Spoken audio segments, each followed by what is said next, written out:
Revolution Radio proudly presents live from Phoenix, Arizona, the Truth Denied Talk Radio with host Roxy Lopez. Join us here for topics you won't hear about on mainstream news, such as chemtrails, GMOs, nutrition, and conspiracy facts regarding your personal sovereignty. Humanity is 7 billion strong. We are the majority. And now, live from the Valley of the Sun, your host, Roxy Lopez.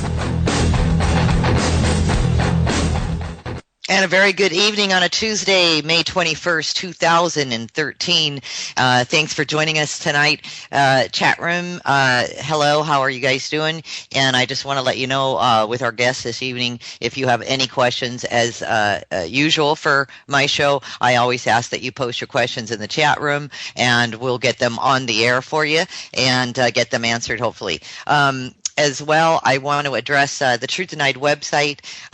Is anybody out there having problems on the internet at all? We're experiencing all kinds of crazy stuff, but we're getting it solved little by little by little. But I'll bring up something that's on Facebook right now on our profile page that I asked a question to all of you, and I actually didn't expect to get the answers I'm getting right now, but I'll get into that in just a second.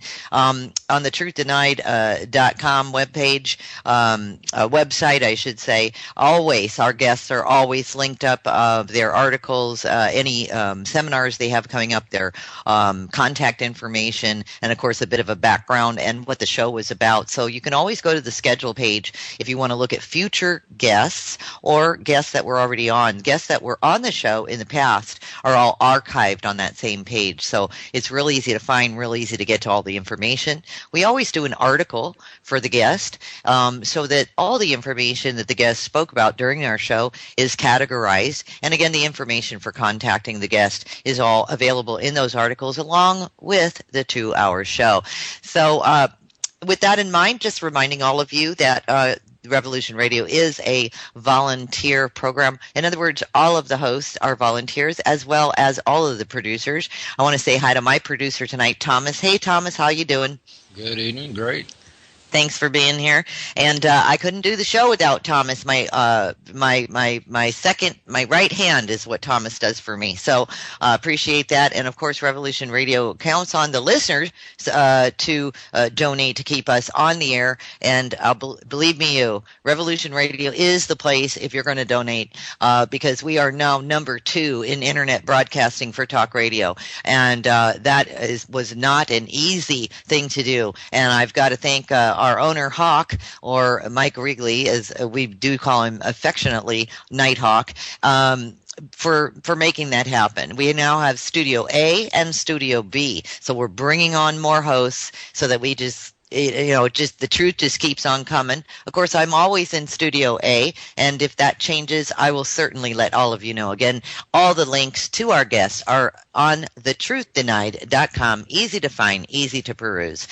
Welcome to the show. My guest this evening is Alfred Lambremont Webre. I'm real excited to bring Alfred onto the show because we have a lot to talk about when it comes to politics, the country, satanic ritual, all this involvement of the New World Order, and what is what? We just never know what's true anymore. Let me give you a little bit of background. Although my guest is very, very popular and very well known in internet radio, blogs, and such. He's been around for quite some time in the truth movement.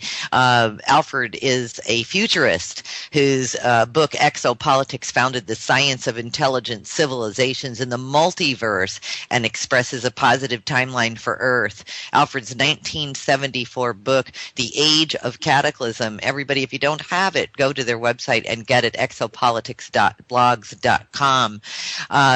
Let's see, the book, The Age of Cataclysm, is the name of it. And it integrates earth scientists and the psychic remote viewing of Edgar Cayce, you all remember him, of a global coastal event and expresses the catastrophic timeline for Earth. Alfred has been on the show before speaking of this catastrophic timeline and how to, what to do with it and how to accept it and how to work with it. Alfred is the chairman of the Mars Anomaly Research Society. And that's projectmars.net if you want to take a look at that. Educating about life on Mars, a graduate of Yale University, Yale Law School, and a Fulbright scholar. Alfred has taught economics at Yale University and constitutional law at the University of Texas. Alfred was general counsel to the New York City Environmental Protection Administration, the EPA, a futurist at Stanford Research Institute, where he did direct the proposed 1977 Carter White House extraterrestrial communication study, and is a judge on the Kuala Lumpur War Crimes Tribunal. So Alfred comes very equipped to the shows. When Alfred makes statements, he can actually back them up, unlike a lot of people out there. So I really want you to pay special attention and welcome my guest this evening, Alfred Lambremont Webre. Alfred, welcome to the show, and thanks for taking the time to be here. Roxy, I'm very, very happy to be here, and in fact, you and I talked about just before the show about a very special topic, being Facebook and the internet. And just before going online, I placed a link with some updates on an article that I wrote, which is an expose of Facebook as sort of being the New World Order portal into the internet, which now controls over 74% of internet users worldwide, 74% of internet users in North America. So they might want to go to our website, exopolitics.com, and there on the right-hand menu, there's an article entitled "Facebook at 1 Billion Users Suppresses ET UFO Disclosure with COINTELPRO Spying and Censorship." Now you and I talked about just some of the basic numbers. Perhaps you'd like to share some of those. Yes, and thanks for bringing them to my attention. And Alfred had let me know that 1 out of 7 people is a member of Facebook. And of course I was like, 1 out of 7. There's 7 billion people in the world, but 1.1 billion Facebook members. 1.1 billion are on Facebook, 2.4 billion internet users worldwide, 1.1 billion Facebook members worldwide, 45% now of internet users worldwide belong to Facebook. Can you believe this? And 24% of internet users in North America belong to Facebook. So yeah, that was an interesting point you made, Alfred. Yeah, that's 74, not 24. Yeah, I said 74. Oh, 74%. Yeah, sorry. Yeah. No, don't worry. Maybe I have ice cubes in my mouth. No, I'm kidding.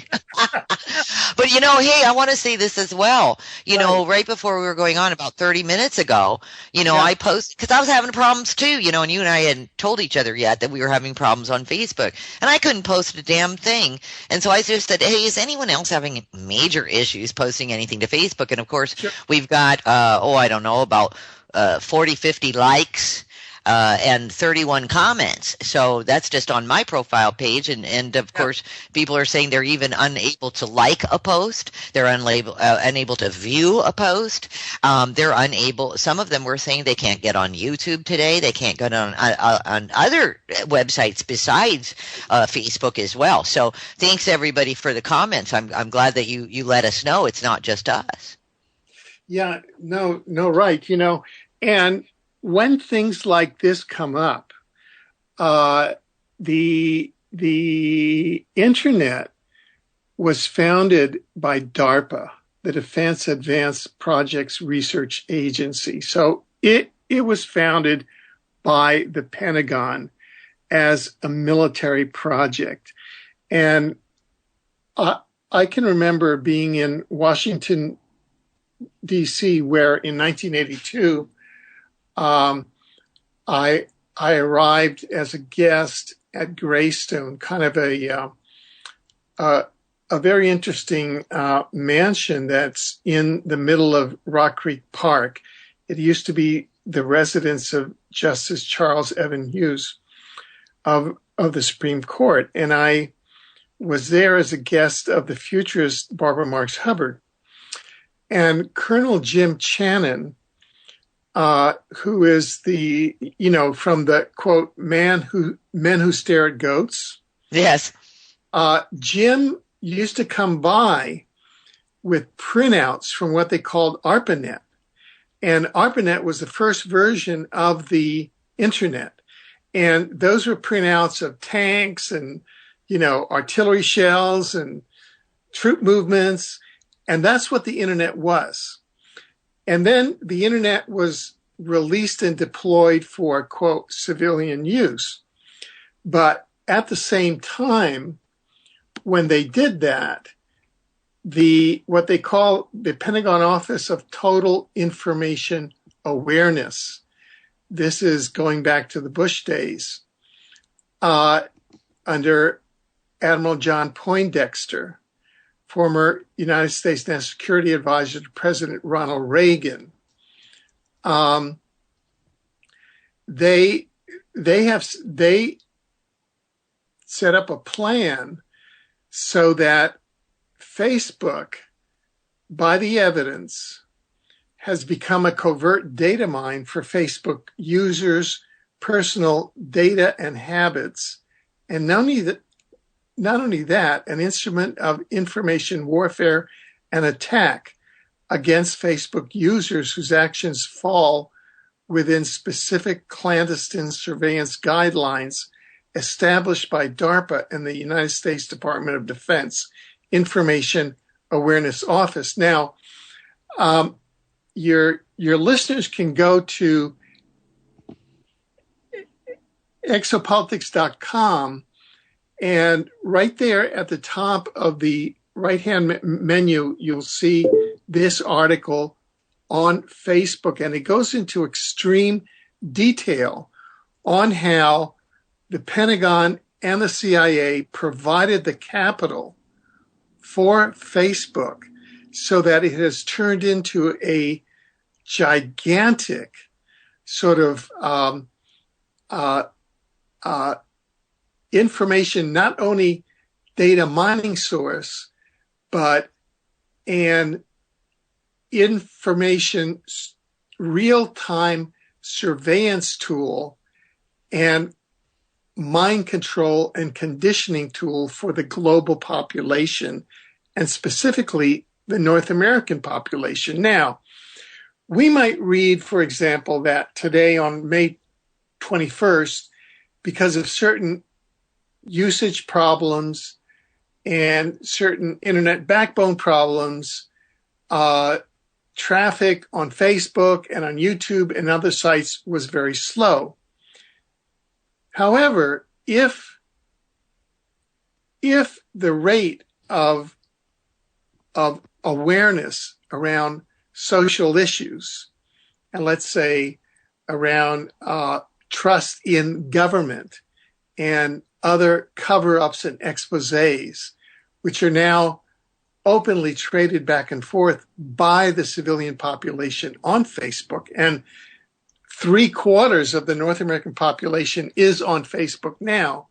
One way of slowing down that rate of awareness is to artificially control the rate of mobility on Facebook so that users can't get around, and therefore the rate of information exchange slows down, and therefore people's coming to certain realizations about the emperor having no clothes conversely slows down. So one shouldn't necessarily assume that everything on Facebook is personally directed toward one. At the same time, it is safe. One should not necessarily assume that all the slowdowns on Facebook are due to internet network issues. On my own group, the Alfred Lambremont Webre group, which is my personal group, right? I cannot post links there. Facebook won't let me post links. Every time I go to post a link, it said, this link has been reported as abusive by Facebook members. And it's a link that has never been posted on Facebook because it's a link that I just created on an article that I just published. Right. So that is blatant, overt COINTELPRO, which is a program of what they call social disruption against Truth Movement members to get me kind of beaten down. Alfred, we got you beat. We're just going to beat you down so much that you're going to give up, and you're just going to get so beat down that you're not going to do it. Not. I'm going to get on Roxy Lopez show, and I'm going to tell them what's happening, right? Hey, be careful, because you know how we broadcast the shows and then we get dumped off the shows too, Alfred. That happens a lot too. But no, don't be careful. Speak your mind. I was kidding. You know, let me explain something. It's very interesting, and I did ask Alfred. You know, I asked you, Alfred, before the show. I said, you know, maybe it's just, you know, too big of a data mine and they're having issues. But clearly that you know, that may be a portion of it some days or whatever, but I can see the mind control of it. When you're on Facebook and you start a post and you start talking to each other, I notice, and I don't know if it's the nature of some of the conversations or not, but from day one, and I do mean day one of me joining Facebook and adding a couple friends and having some conversations, I notice that you can go from 0 to 60 in anger. People go from 0 to 60 seconds in anger mode. And it is very interesting to me how that works. So if you're talking about something that's very, very political, let's say, or something that chemtrails, let's say, or something that's sort of UFOs, I notice that people get very upset and start saying the most horrible things to each other. It's very interesting. Instead of just sort of staying calm. For instance, if you had those same people, let's say 4 or 5 people in your living room, everybody drinking a glass of wine and some tea or what have you, I don't think the kind of argument that erupts on Facebook would happen in your own living room. And I've tested that theory out as well. So that's food for thought. Number 2 is, you know, we have a group as well, Chemtrails Kill. I don't know what happened. It's now a secret group. It's a secret, and no kidding. Alfred, it's such a secret that it doesn't show up in feeds and it doesn't show up on Google and no one can find it. And even when we announced it, finally figured it out that, you know, people couldn't even find the group. And people were saying, you know, I want to join it or rejoin it because they were kicked out. No one knows who kicked them out of the group. And so we were inviting them back to the group, and it's an email that Facebook sends you that says, I was asking people, what does the email say? And it says the link, and, you know, just click the link and say, I want to join this group. But when they click the link in the email, doing this all Facebook standard way, the link will say, sorry, page is broken, so that they can't be added by anyone to the group. But yet, if you wait a couple of hours, all of a sudden in the membership on the right-hand side of the group page, their name is sitting there waiting to be approved. We don't know how that's happening, okay? So, and neither do they. So it just makes for, I'll say this, complete and utter distraction, because that's what happened to us yesterday. Over 100 people now writing us saying, but I'm trying, and it's not working, and I want to be added, and blah, blah, blah. And it just erupted into, you know, craziness. And I wrote Facebook, and I want everybody to know this. I did write Facebook, and I got an email from Facebook. I always do. And I wrote Facebook and I said, hey, what's up? You know, I was really polite. I've got a group. You've made it invisible. And it's invisible. And what's the point of having a social media group if it's invisible? And gosh, maybe you could help me out. And of course they wrote back and we'd love to help you out with your invisible group. And basically at the end of the day, at the end of the email, it says, you know, we do all we can and we'll really try to work on this. And that was probably the 20th time they've said that. Right. Yeah. I mean, Facebook has enrolled 75% of the North American internet users, 45% of worldwide users. It was funded by CIA, designed by DARPA, and basically it's an instrument for worldwide COINTELPRO. And that's basically what Facebook is. I mean, when I sign into Facebook on a daily basis, I know that I'm signing into an arena of information war. And that's how I have to approach it, and I try to have as much humor as I can. And the irony is that, all of our good friends, present company included, are on Facebook. So. Right, exactly. Well, and it is a good tool for us. I mean, I'm sure that, you've been around for a long, long time, Alfred, doing the work that you do, and thank you for that. But, I mean, you and I both know that 10 years ago, we couldn't have gotten a message around the world as quickly as we can today. Oh, yeah. I mean, that is totally true. I mean... Mm-hmm. Yeah. So, what are we going to do? So, and I guess, as far as what are we going to do, we have to remember something. See, I always thought it was fishy that Facebook is free because we have no rights. If you were a paying customer, not giving them any ideas, by the way, but you know how that goes. If you're a paying customer, then you can say, hey, this didn't work for me today. That didn't work for me today. I want you to fix this. You're more you're a customer with a little bit of power. And so it's free. It's a total freebie. But I got a question for you. Did Zuckerberg really invent Facebook, or is he just a poster child? Well, he invented Facebook to the same degree that Bill Gates built Microsoft. Okay. Because Microsoft, if you get into it and you look at the picture of Bill Gates inside his garage, kind of at the early stages, he's kind of college dropouts, these guys, like Gates, like Zuckerberg, where they go from their garage to worldwide billionaire status, where they're running 45% of the world, they are just fronts for the Pentagon, for the CIA, for the Illuminati. They're just fronts. Bill Gates is just a front for the Illuminati, and he went along with the program. And that's why Microsoft, which essentially ripped off Apple, got such a large market share, because they built in all the back doors for the CIA, for the Pentagon, so that they could do all the spying.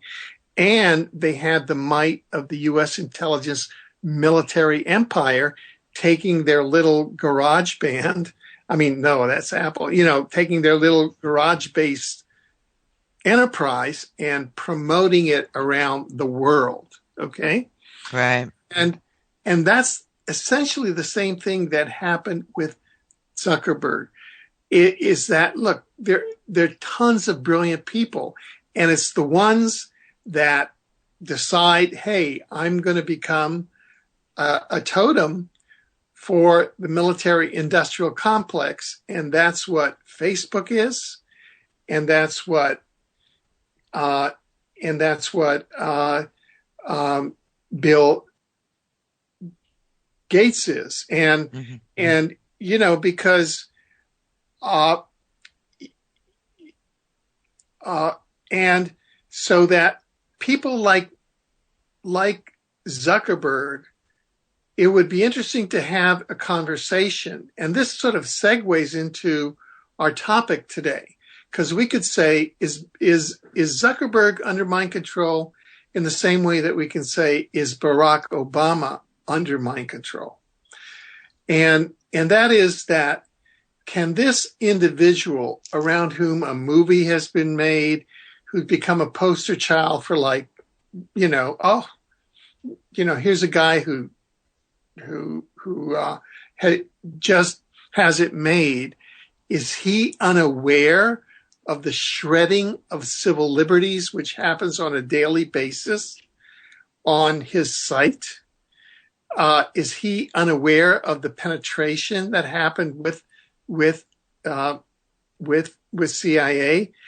Was he unaware when all this CIA money came on that there were conditions of it? Is he?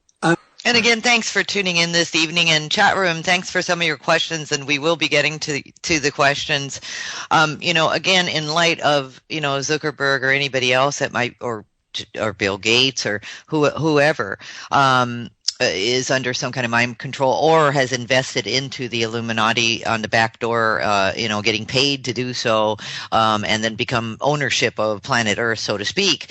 With that in mind, I think a lot of us here in the United States anyway, and I know there's concern outside of the United States. We got an issue here with our own government, of course, which we're going to talk about with you, Alfred. And Obama it's becoming very questionable.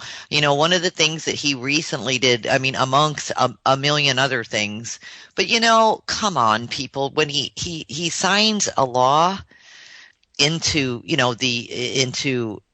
approved in Congress, a law to protect Monsanto now. Here we were just fighting for just GMO labeling in this country, and we couldn't even get that approved. And then he turns around and does an about-face, Obama, and does the Monsanto Protection Act. And so that these people and other biotech companies as well, there's a rider in there in the bill, I believe it's 78 pages. And there's a rider in there that's protecting all biotech, and biotech are responsible for chemicals and toxicities, and basically companies are now getting carte blanche to just do whatever they want and not be held accountable when people get very sick. That's just one thing on the plate. So what is going on? How could a man such as President Barack Obama, how could such a man who seems to have cared about a country, his children, his legacy, and so forth, cares about his family, how could he allow this to take place, knowing very well that we are poisoning the United States and we are poisoning agriculture and the ground soils and et cetera, et cetera, et cetera? How could he do this in any sort of clear conscience?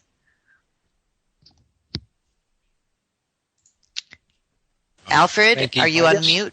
Yeah, sorry. Okay. No, that's okay. That's all right. We like long pauses. It makes us really sit on the edge of our seat. So, in light of what you're going to bring forward for us on the show tonight, that's what would be a question, why, how could somebody who is sane be conducting themselves insanely?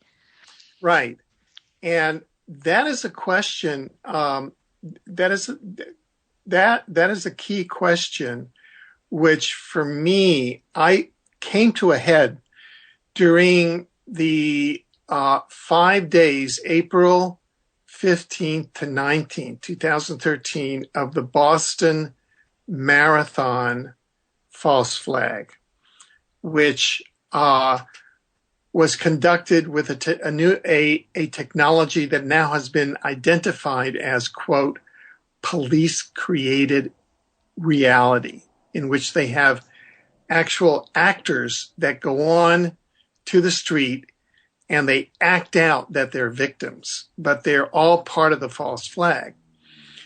And for me, that was like a pressure cooker. No pun intended. Of course, the pressure cooker was one of the little widgets that they used for the bomb. Yes, and we should all go out and buy one right now before they make them illegal, right? Right. People are now being picked up because they're using pressure cookers to cook rice, so they get picked up.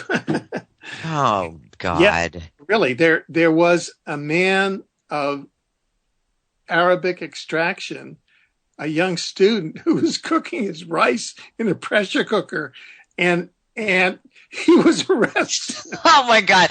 I can't even take it anymore. Oh my God. On the pail. Okay.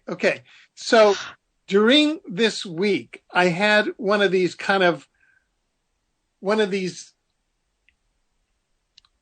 aha moments. And what I saw was this, that Obama fulfills, quote, the deceiver archetype.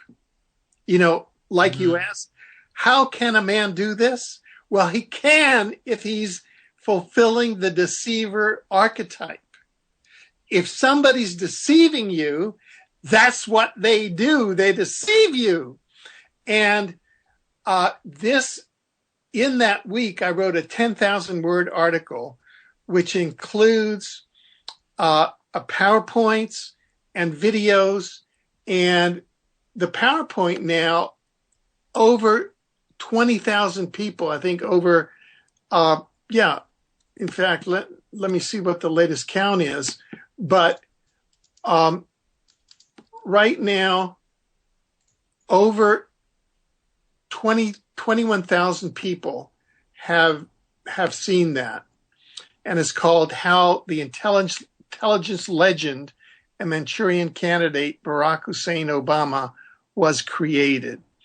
And for the first time on the planet, we have in 55 slides completely exposed how Barack Obama, who doesn't exist legally, there is no such person as Barack H. Obama.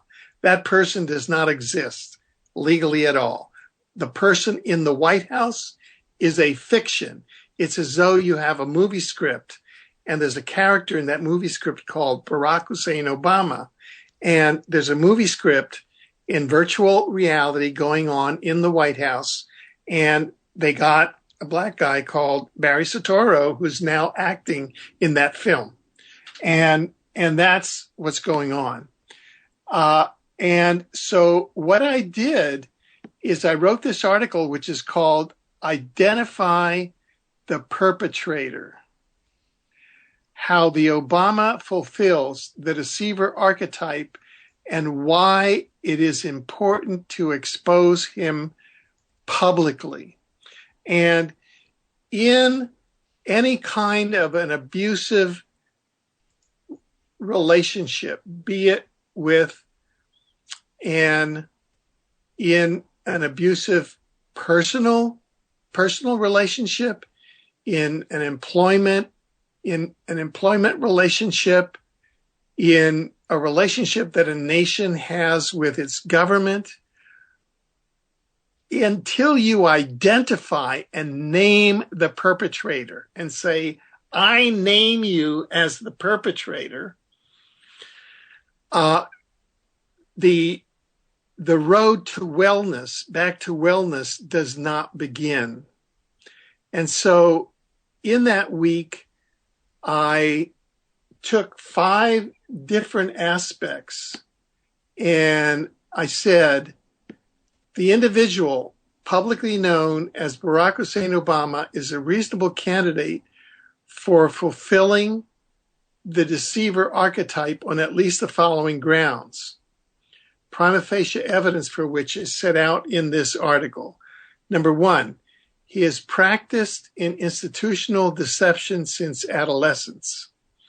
Number 2, as U.S. president, he has covertly participated in and coordinated false flag operations causing ecocide and genocide through environmental warfare, bioweapons, and ionizing radiation.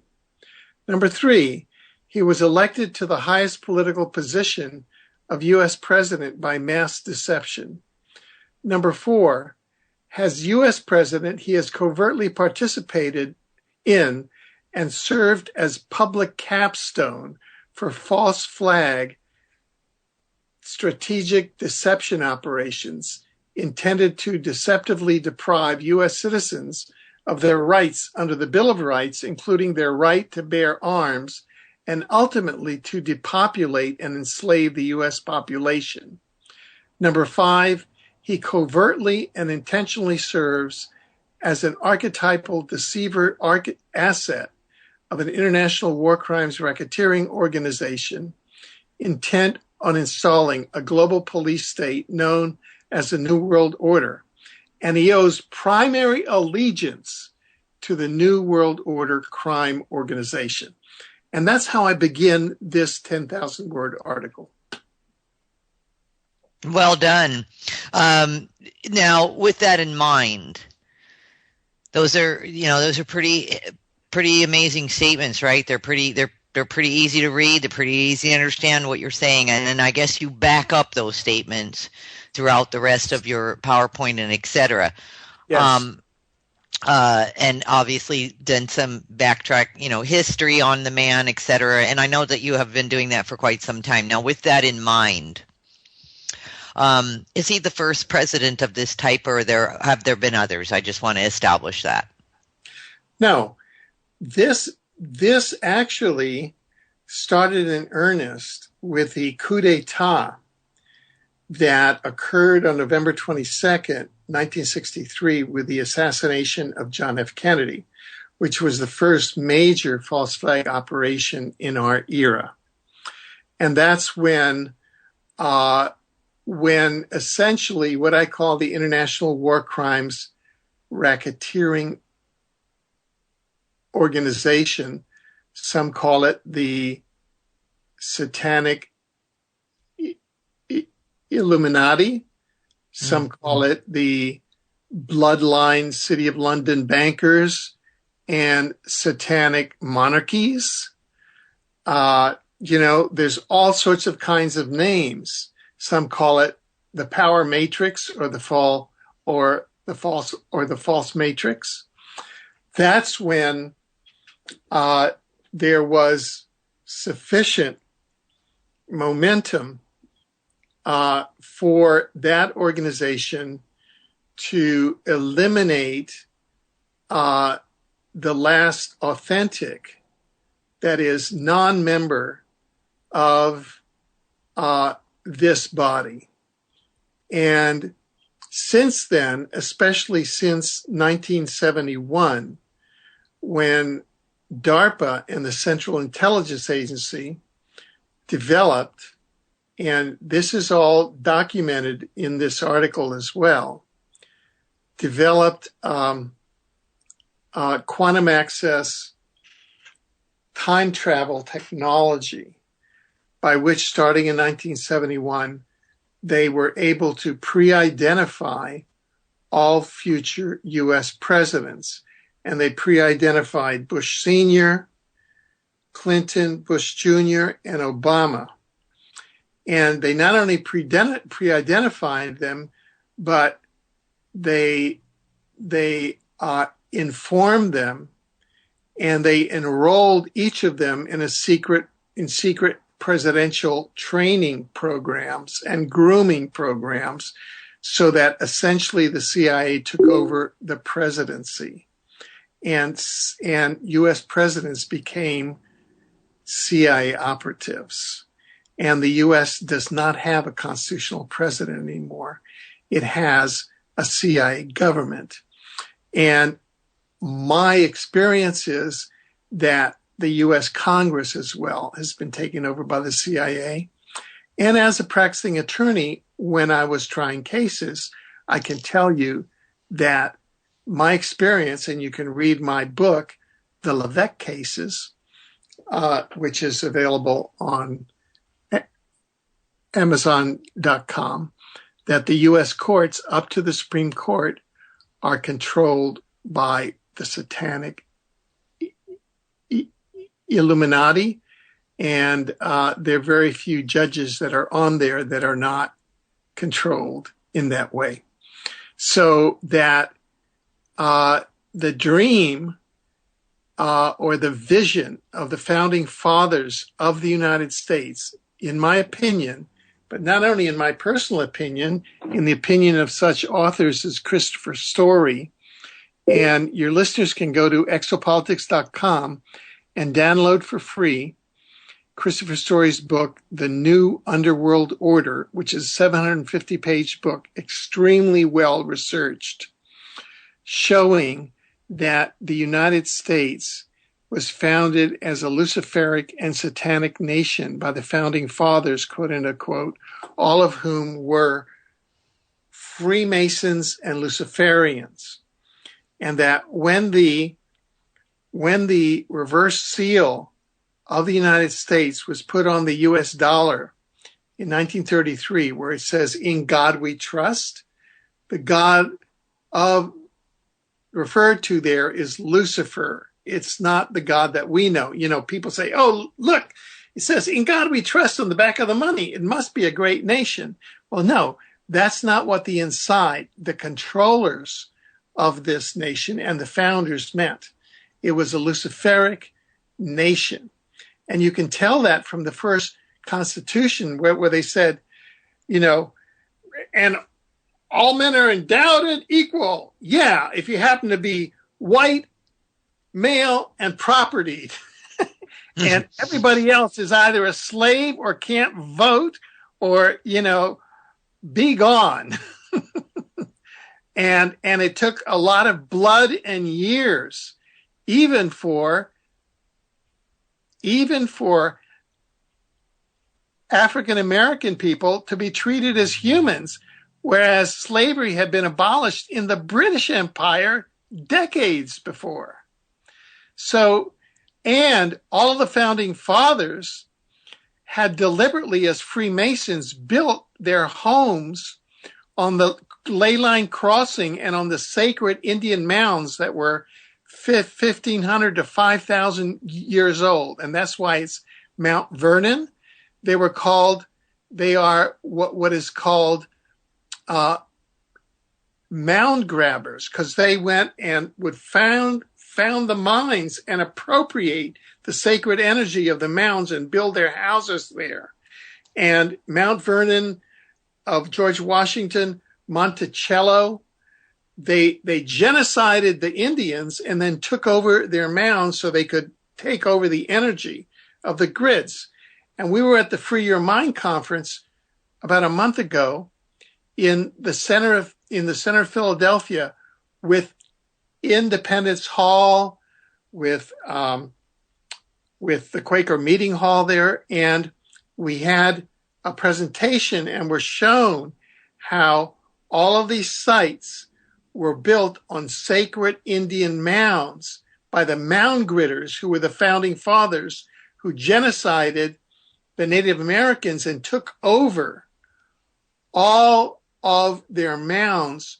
Independence Hall, where the Constitution was signed, is built on a mound that's 1,500 to 5,000 years old, where 6 ley lines cross, including one that crosses at Stonehenge in England.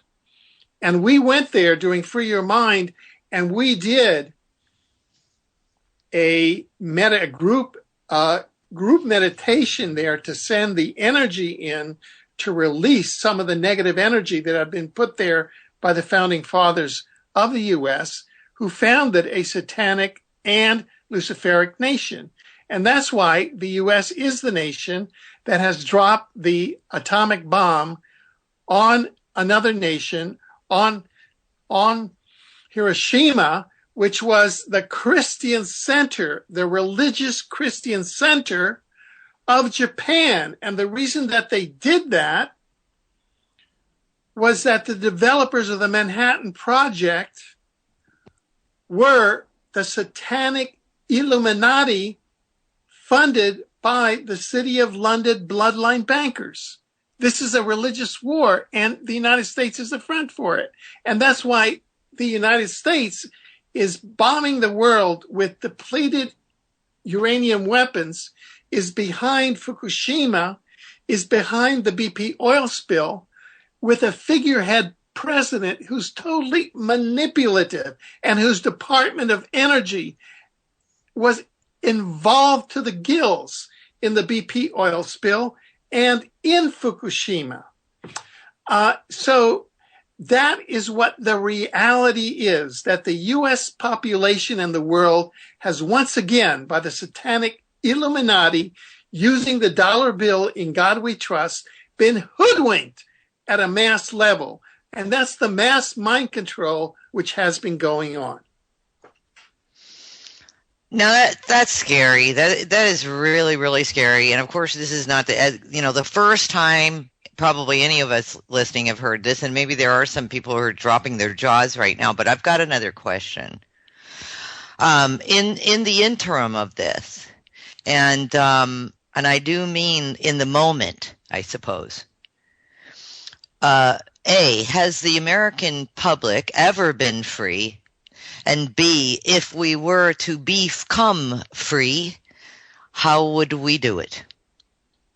That's a very key question, because this is a paradoxical dimension that we're in.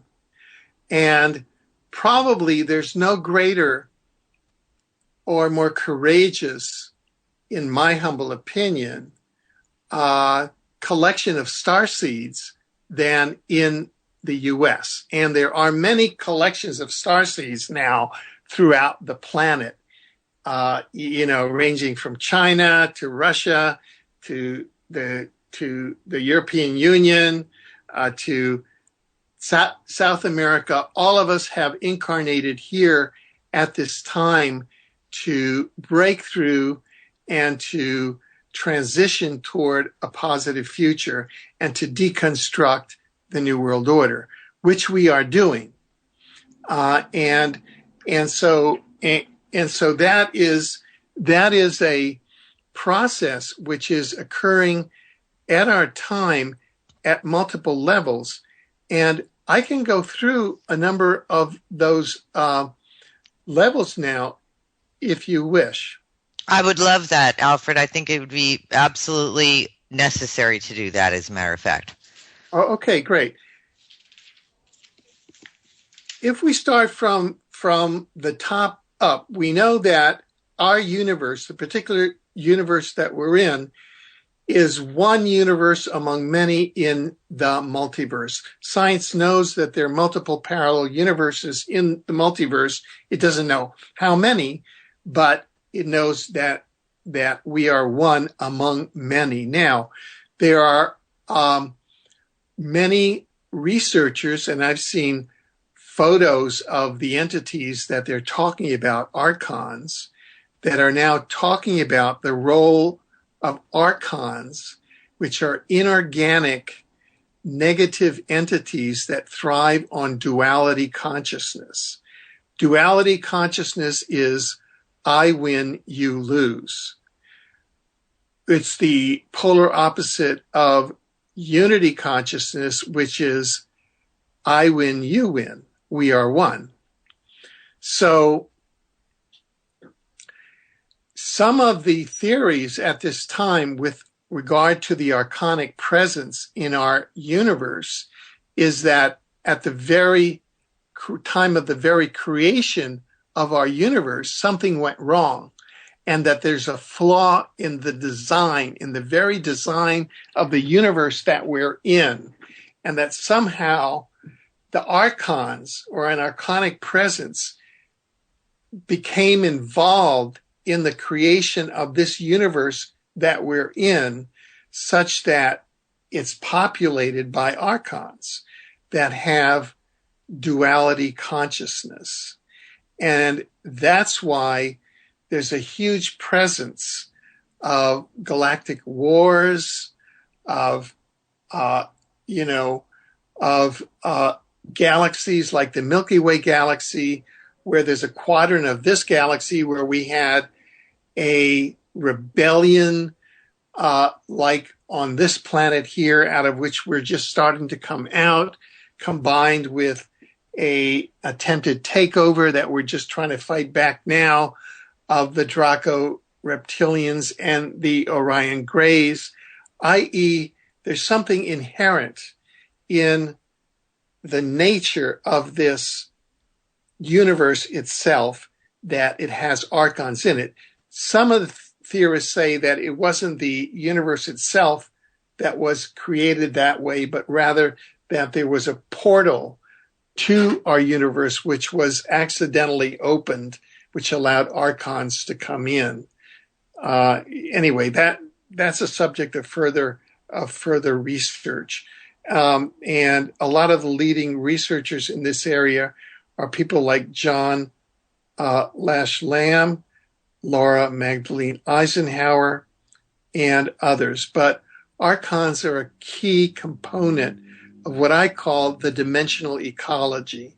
That is how intelligent civilizations interact in an ecology of different dimensions of which we're a part.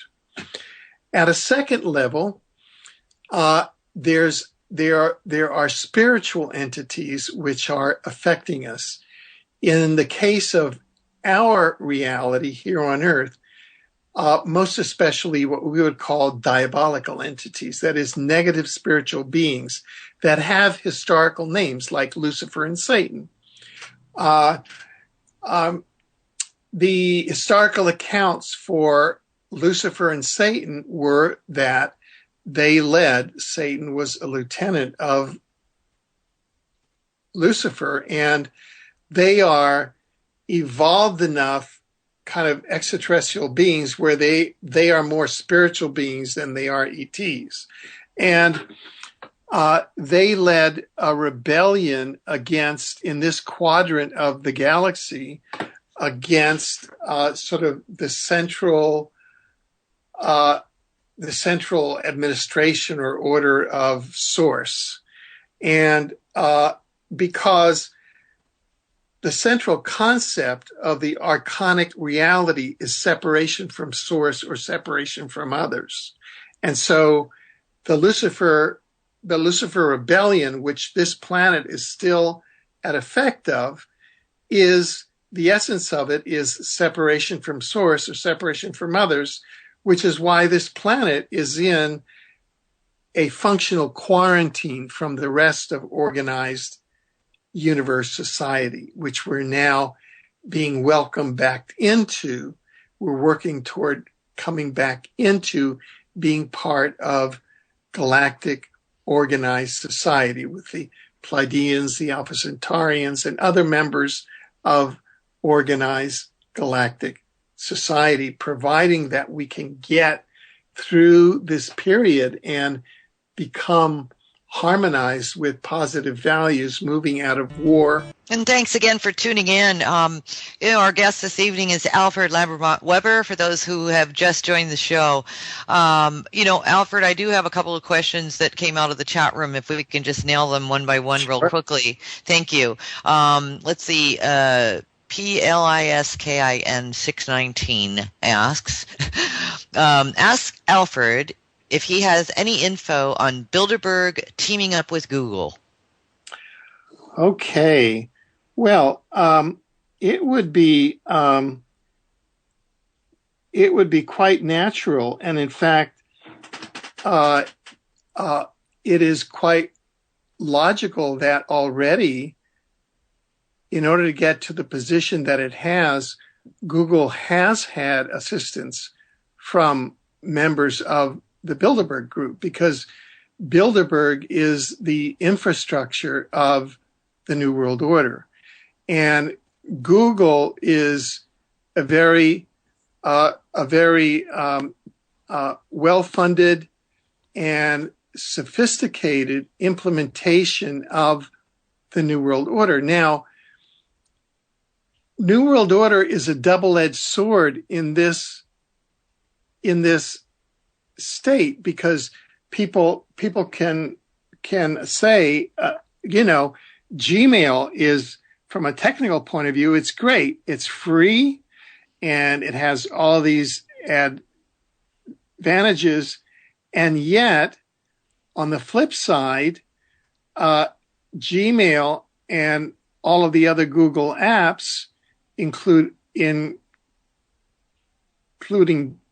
YouTube, are highly censored and are data mining. And, for example, on my YouTube channel, any programs, when I ran a special program that completely deconstructed and demolished and exposed the false flag operation of Sandy Hook, Google did not allow any advertising on it. And there's, people have told to me, YouTube video makers have told to me horror story after horror story of the censorship on YouTube behind the scenes, which is part of Google. And on Gmail, I have had censorship, which is why I have redundant systems of email. Everything I have on Gmail, I have redundant on non-Gmail systems, because by dealing with Google, anything with Google, you're basically dealing with the national security state. And Google has a very definitive agenda. They are part of the Mars cover-up and the time travel teleportation cover-up, which is a central cover-up of our era. The fact that the United States for the last 40 years has had teleportation and time travel. Teleportation is a non-polluting technology that uses a minimal amount of energy that could, in a very short time, turn this planet into a paradise planet. It could eliminate the pollution from all of the petroleum and nuclear transportation systems. Excuse me, I just have to.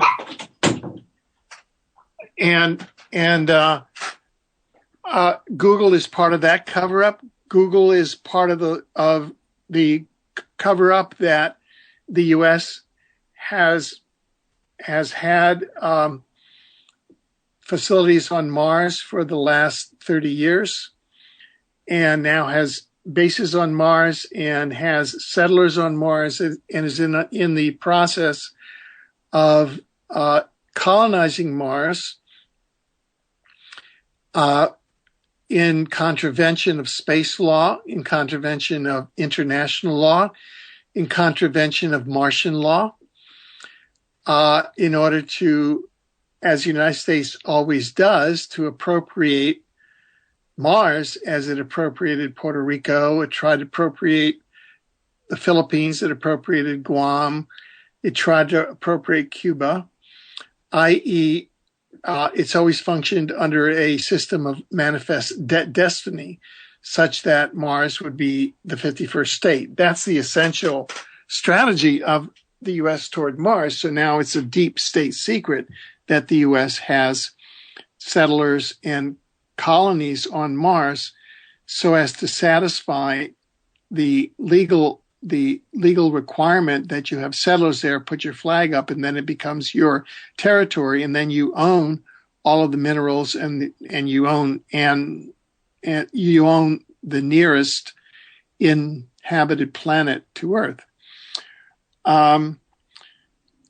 So Google is part of that cover-up, and Google is, but it's a double-edged sword, because at the same time, Google, through Google Earth, through Google Mars, it is advancing each individual's window into the world around us.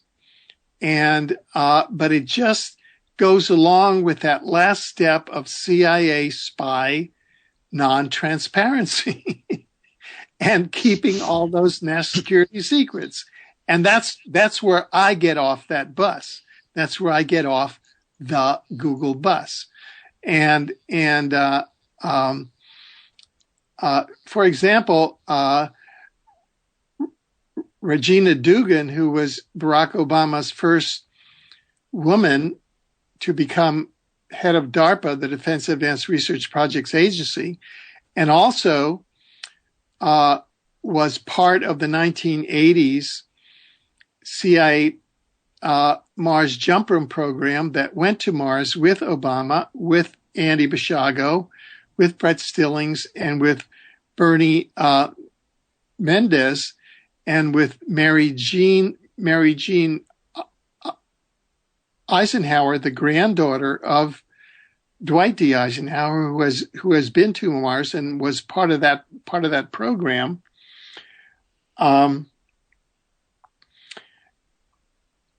Regina Dugan went straight from DARPA to become a high officer at Google. So Google is kind of an extension of the DARPA CIA in the private sector. So my feeling is that they're only going to let us civilians see kind of the window shopping and not really have the full access to the technology and manipulate us with the data in the same way that the CIA has done for at least the last 60 years. And that's my problem with Google. Google is a manifestation of the Bilderberger Group.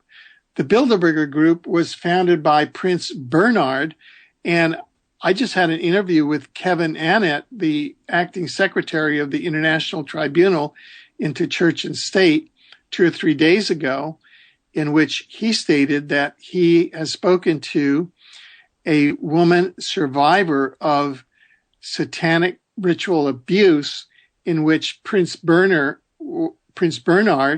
one of the co-founders, Prince Bernhard of Holland, of the Netherlands, the husband of the Queen of the Netherlands, who just abdicated in favor of her son.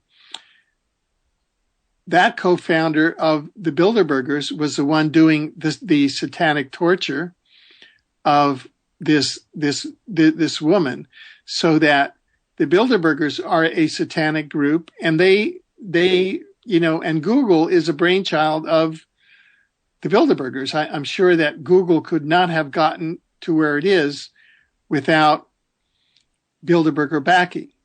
So it's the satanic Illuminati venturing out into space and into cyberspace.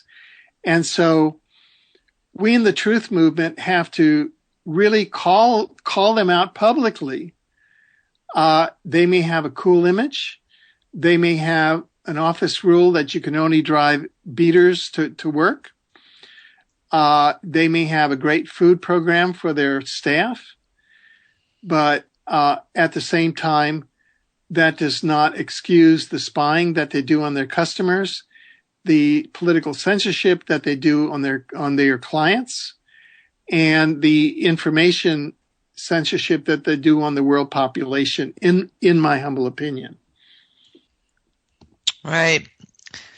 And this control, that really goes way, way, way back. I mean, there's always been control in place. And I want to ask something on behalf of the chat room as well. Somebody did ask what should we be doing? What is the number one thing that we should be doing to protect ourselves from this evil dimension? I do have something to suggest in the interim. Alfred, it seems like this is a very bizarre scenario that we're all in right now, because you said earlier in the show about the unity consciousness. And unity consciousness is I win, you win. And on the one hand, it would be great if we could be a global government, a global one currency, one money, one language, whatever you want to say, where we all come together as one planet, one people. And it seems that with the New World Order, wanting to rule in the reverse, rule in the reverse way, the evil, controlling, satanic Illuminati fashion.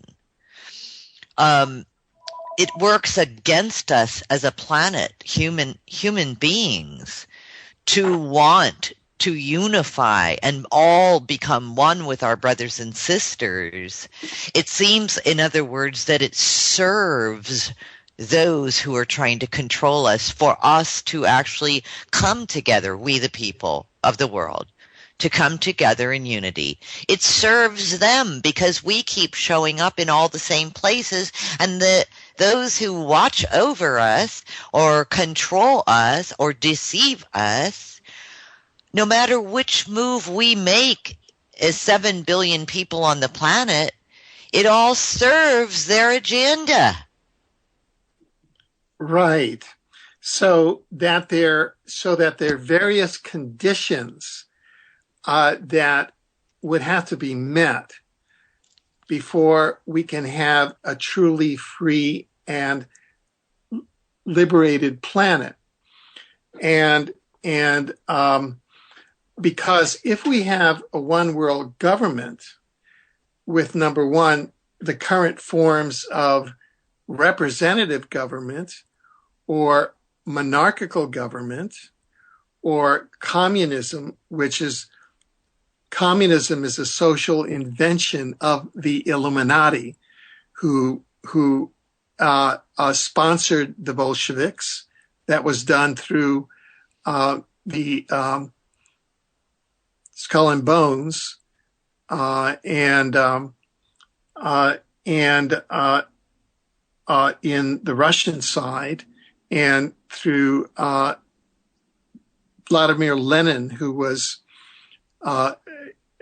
paid for by the City of London bankers and taken through the Finland station. That's how he got through into Russia. And on the Chinese side, Mao Zedong was an Illuminati asset and got his start in China at a Yale in China project, which is part of Skull and Bones. So, and fascism or Nazism was sponsored by the Fritz Thyssen Bank through Prescott Bush and George W. Bush's grandfather, and that's how Hitler got financed. And when you have representative democracy, like you have in the U.S. Constitution, the people are electing representatives who then go to a central place to supposedly represent them as congresspeople or senators or members of parliament. Well, invariably, the representatives are bought off and controlled by the powers that be, so the people get shafted. Or, that has happened throughout history with representative government. So what we need now is direct government, and that is where the people on a 24/7 basis are the deciders of government. And that happens, there's models for that at the micro level in the cantons in Switzerland, where all of the decisions are made by the representatives of the canton or the village coming to the village square and voting on everything. You don't have a city council where the councilmen can be, or the councilwomen can be bought or can be controlled by outside interests. So, and it's easy enough now to establish at the practical level, I believe, secure systems for 24/7 direct democracy. That is, people actually running the government 24/7 by votes. You don't have a Senate vote, you don't have a House of Representatives vote, you have a popular vote. And it can be done through some virtual mechanism that can be adapted, that is secure and safe. If the U.S. is running its nuclear missile system and its wars and all these other nations are running their nuclear missile systems and its wars via a virtual system, one can devise a virtual democracy electoral system that is not rather direct democracy system, which is secure. The only reason why the U.S. Voting system is not secure is because SAIC and the Office of Information Awareness, the same people that set up Facebook, actually own the voting machines now. So it's all, Right. They know how you're going to vote before you go and vote.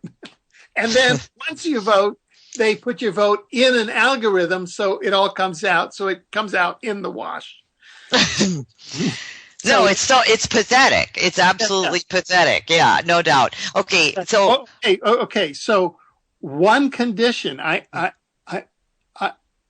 actually going to answer the question and take it seriously, because I think that we can create in our lifetimes a free planet, a liberated planet. Okay.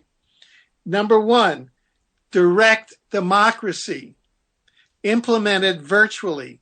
There is no government but the people, and everybody has one vote. One person, one vote. Okay.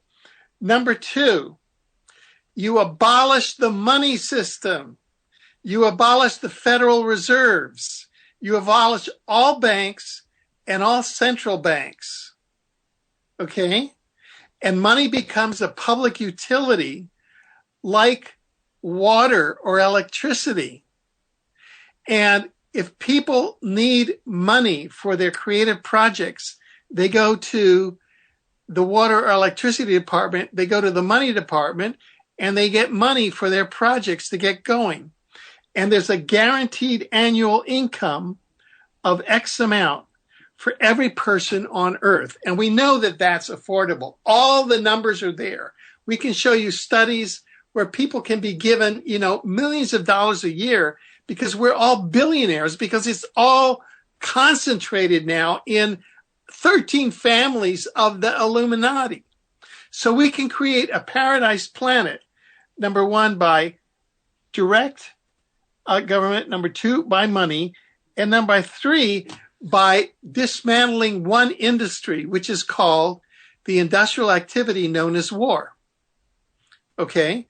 And the industrial activity known as war, which is where the bloodline bankers have controlled humanity in conflict ever since the intervention of the Anunnaki 280,000 years ago, where using sound technology, they dumbed down our 12-strand DNA as light beings in the third dimension to 2 strands. So we were consciousness slaves.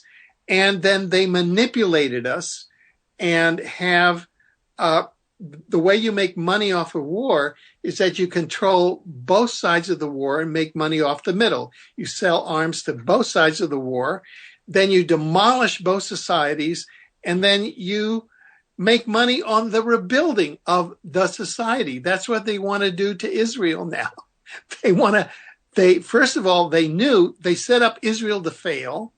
They set up a Jewish state in the middle of Islam, and then they run an Islam versus Judaism versus Christianity program by setting up false flags like 9/11. And now they're going to come along with World War III and destroy Israel so they can rebuild it again to make more profit. That's that kind of thinking. Well, we eliminate war, and we just eliminate that type of industry. Now, how do we get there from here? So we know what the policies are. They're fairly clear. Okay, I'm going to say this, and maybe it sounds too forward. You've got to start choosing the right leaders. You've got to start choosing leaders from the truth movement, people who've been around and who are capable. And in that line, I offer myself and my colleague, Andrew D. Bashago. I've been around in public life since 1973. That's 40 years. I've got, I'm capable. I am fully capable to take over a organization like the United Nations and run it into a prosperous, transform it into a prosperous, direct government with no money, paradise on earth. I know how to do it. I have the credentials to do it. I have the desire to do it. I have the incarnational want to do it. You've got to start getting away from the Satanic, Illuminati, Rockefeller, Rothschild crowd, which is all that there is in government now, and start putting people, women and men who've been out there like me into positions that'll lead us. And that's the formula. I think it's fairly simple. I think it's simple, and I think it's sound. You know what I mean? And thanks for getting into all of that. I love the idea of direct democracy, one person, one vote, abolish the money system. I mean, we're all talking about how the money system is so corrupt and it's so unequal. You're right. All the money is in the 13 families of the world, own the planet, own the money, own the banks, own everything. And that's unbelievable. And I love your idea, by the way, of, basically, not your words, mine, but basically everybody gets on a salary, and there you go. You contribute to the world. Of course, dismantling the war industrial, complex. That'd be excellent. The military industrial complex. Thanks again for tuning in. Welcome back. Alfred, we started this whole conversation with, the idea that Obama, identify the perpetrator, expose the deceiver type attitude. Is Obama under mind control? And if he is, was he awake and conscious in the role that he has taken as president and the world? Right. Well, that's a good question. And we can ask that of all of the people that are in these roles. There's, I like to point at kind of three principal archetypal leaders of the New World Order. And those three people are three who have spoken at Westminster Hall in London, which is kind of the cathedral of the New World Order. And that's the Pope, the Queen, in this case, the Queen King, and I call him the Obama, because the entity known as Barack Obama has a larger role inside the movement of the New World Order than just president of the U.S. And that's why the identity, the legend was architected around his putative father being a Kenyan civil servant named Barack Obama to give him kind of this global reach. Some of the evidence that Barack Obama, like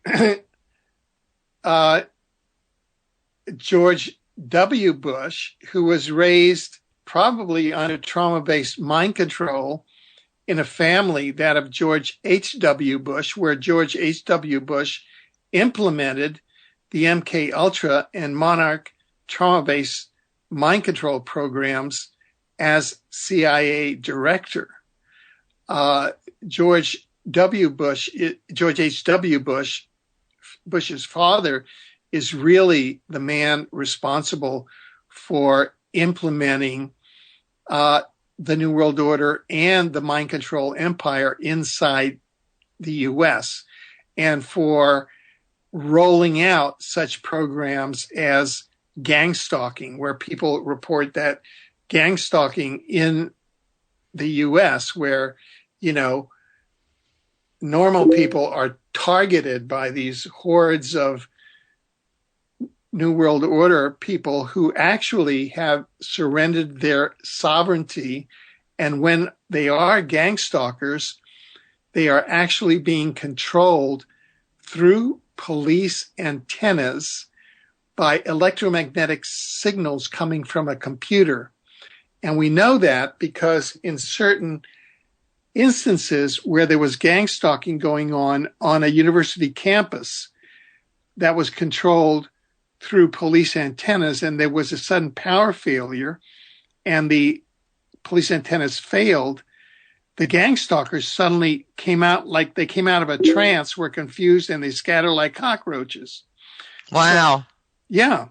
So that's a technology that was developed in the Third Reich. It's patterned on Orion Gray ET mind control, which was essentially the mind control behind the Third Reich. When the Third Reich came over and through Operation Paperclip penetrated the U.S. and took over the U.S. government, and Orion Gray and Draco Reptilian bases were built under the U.S. government in Washington, and essentially the entire U.S. government came under Orion Gray, Draco Reptilian, and Nazi mind control, which happened after World War II. That's when all of MK Ultra, Monarch mind control were rolled out in the U.S., and when these phenomena and programs like gang stalking, which had been developed under the Nazis, were then rolled out in the U.S. Right now, the plan of the Nazi occupation force in the U.S. is to use the U.S. to implement the 1,000-year Reich. In their mind, and from a point of view, they're right, they won the Second World War. They actually did a feint. Hitler faked his death. All the leaders faked their death. They went over to the U.S., took it over from the inside, and are now using the U.S. to build the 1,000-year Reich and to venture out into space through NASA, Nazi NASA. And wow. Yeah, sure. And that has been documented in many, many books. And I commend again to your listeners the book by Christopher Story, 750-page book. It's free. Go to exopolitics.com and you can download the PDF, put it into your Kindles on your desktop. You can download the Kindle for free, and you really find out at a very well documented level how the world is really working and what's really happening. And that book is called The New Underworld Order, correct? Yes, okay. Yes. How the world essentially is run by a series of interlocking criminal gangs that are the Nazis, the communists, the bloodline bankers, the Satanists. And it's a really interesting book. And it all checks out. So that's a map to what could happen, and it is our becoming awake that can really forestall this, and by taking these very, very practical steps, which we have to do.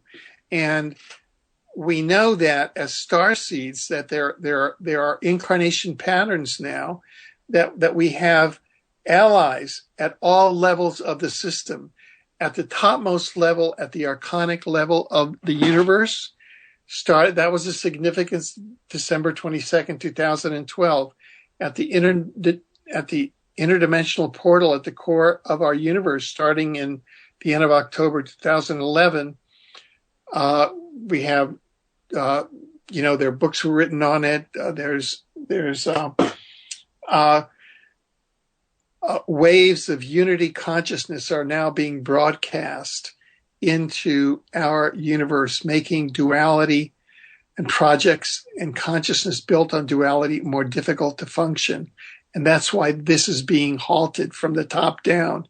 At the dimensional spiritual level, there, more and more positive spiritual beings are coming in. And so it's more difficult for the diabolical beings that have controlled the entities, that have controlled the monarchies and the satanic bloodline bankers. It's more difficult for them to remain invisible. All of that is becoming visible now, and they just can't pull it off because those diabolical entities are losing control of the planet, losing control of these quadrants of the universe. Down a level at the exopolitical level, we have been under an attempted takeover and occupation of Earth, Mars, and its moons by the Draco-Reptilian and Orion Gray Alliance, which, according to a 1964 U.S. intelligence report, was timelined for sometime between 2000 and 2050. Well, now we have a counter by a consortium of upper dimensional ethical human civilizations like the Alpha Centaurians, the Pleiadians, the Sirians, forces from the Andromeda Council. People can go to exopolitics.com. On the right-hand menu, there's a link called Galactic Governance. Click on that, and there's a whole series of articles and, links. You click on those. Some of them, like the Andromeda Council articles. I know that there was a question about the Tolek interview. I can also answer that. You click on that, and you'll have about 20 articles and interviews with regard to the various interdimensional communications from these various galactic alliances and how they have deconstructed and beaten back the reptilian gray attempted occupation, including the reported destruction of the underground bases of the Draco reptilians and the undersea bases of the Draco reptilians that have been used to mind control, humanity, that have been underseas off of the Middle East, off of Australia, have been under Washington, D.C., that have been used to mind control the governments and to start wars and cause conflict, because those fourth dimensional creatures live off of the fear generated by conflict. So we're like their cattle in that way. And now the upper dimensional human civilizations are coming to liberate us from that. They were responsible for creating us in the first place before the Anunnaki intervention in about 280,000 years ago at Adam's calendar in South Africa, which got us off track. So we're now, as humans, we're now regaining our sovereignty, coming back to 2-strand DNA, 6-strand DNA. All the crystal kids that are being born, all the infants are coming in with 6-strand DNA, many more chakras. They are multidimensional, and they can't be controlled by these diabolically controlled matrix Illuminati forces. So that's kind of the mix of why things are shifting. And we, as conscious starseeds now, need to start to move to organize ourselves and to begin to plan to put in place specific policies like direct democracy, transforming the entire money system, abolishing private banks, abolishing privately controlled money, making money a public utility, all of these steps that lead directly toward having a guaranteed annual income for every person on the planet, having health care for every person on the planet, all of which are affordable, and abolishing war as an industry, which was just one way that the Anunnaki Illuminati exploitative hierarchy made money and kept humans in fear in order to satisfy their draconian diabolical masters. Alfred, does Obama need to fulfill a New World Order prophecy? Well, there are various New World Order prophecies around him, and he has a real choice as a soul which way to jump. And I don't think he's voted which way he is going to jump. There are a number of prophecies around Obama, one of which is hard to kind of understand. It's a prophecy made by a Luo shaman. Luo is the tribe that Barack Obama Sr. is from in Kenya, the putative father in the legend of Barack Obama, who was a civil servant who was assassinated in 1982 by the CIA he was killed via car crash. He was killed in a CIA engineered car crash. And he was killed in 1982, right before Obama, who was then a CIA operative, got the signal to change his name, to change one of his false CIA passports from Barack Munir Ubaid to Barack Hussein Obama. And so that's kind of the spycraft that was going on at that point. But what happened in 1915 was this great holy man, the shaman of the Luo tribe that Obama Sr. was from, said, there is going to come a man from our tribe who will go to America and who will destroy it and who will lay it waste, and it will all be in fire. Okay? And this prophecy was circulated still on the internet, and it was circulated before the 2008 campaign. Now, technically, it doesn't apply to Obama because Obama is not technically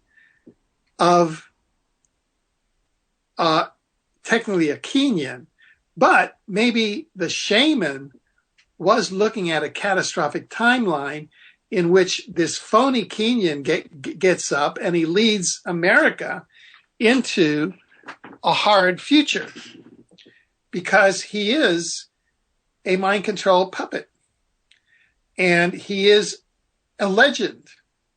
He's not an authentic human being in the way that the rest of us are. He's not living a real life. He's living a CIA constructed lie. However talented he might be otherwise. And maybe that prophet was looking at this catastrophic timeline in which America is laid waste and destroyed. It's really what it says is cattle are going to be burned, its cities are going to be destroyed. It's kind of this horrific prophecy. Mm-hmm. Within the book of Revelation itself and all of the biblical prophecies, you can go to exopolitics.com or Exopolitics TV, and you'll see discussions that I have with various hermeneutical experts. These are people who are expert in the decoding of biblical prophecy. And you can see that there are archetypal references there to two of the other archetypes. One is the Pope and the Vatican. And it does seem that Mario Bergoglio, Pope Francis, does fulfill many of the requirements of the prophecy of St. Malachi as the last pope or the false prophet. So we have the arrival of the false prophet of the book of Revelation now. I like to look at prophecies as both particles and waves. And that is, it's not only a person, it's also a wave. It's an energy. Mm-hmm. everybody can be a false prophet. If you get into that falsehood, you're a false prophet. If you get into living false values, you are an antichrist, Right. And there's interviews there also showing that Prince William is being groomed as the first Illuminati king and why he qualifies. And it's all double and triple checked, and why he's probably the Antichrist from a particle point of view in an age of Antichrist in which many humans have become Antichrist because they've adopted false values and they've enmeshed the New World Order into their very beings.